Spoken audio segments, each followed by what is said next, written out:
The David Pakman Show at davidpakman.com. Please go to davidpakman.com/membership and get a David Pakman Show membership. Not only will you get the bonus show hosted and produced by producer Louis Motamedi, you'll also get the David Pakman Show member call-ins for members only. We're actually having one after today's show, a roundtable discussion.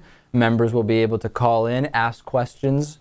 We'll all be here hanging out. That's happening today for members only, davidpakman.com/membership. A Kansas doctor is under attack for not forcing a 10-year-old rape victim to give birth.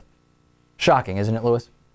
No, not in Kansas. Doctor Ann Neuhaus bravely took up the cause of women's rights. And bravely, I say, because Christian jihadist Scott Rader murdered Dr. George Tiller in 2009.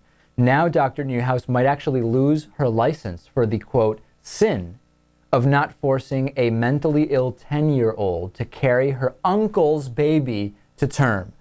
This story, you get kind of desensitized to these stories, Louis, when you read about them time after time.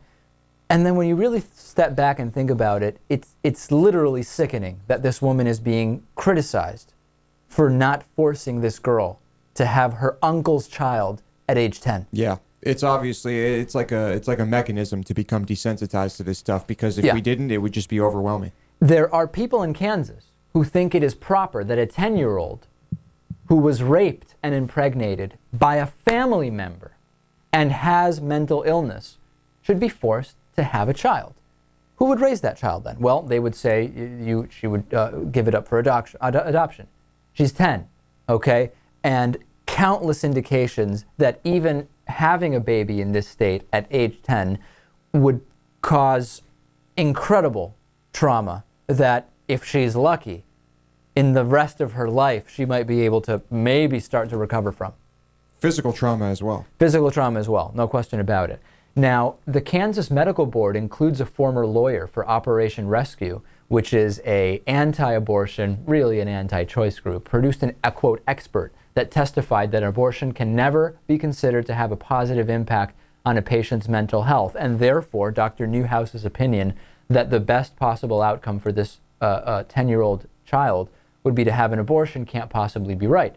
Of course, that's not the point being argued. What we're talking about here is what would be the least bad. Not would an abortion be wonderful with waterfalls and flowers and cinnamon, right? We're not talking about that.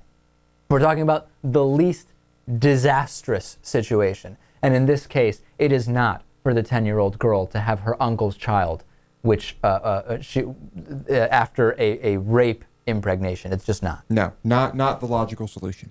We can't even really use the term pro-life anymore. I haven't been using it for a while, but now it really should just be called conscripted gestation. That's really what we're talking about here when it comes to pregnancy and the religious right. That's a mouthful. I mean, I think anti-choice, well, doesn't have really the same connotation. No, and many times anti-choice is anti-life. Yes.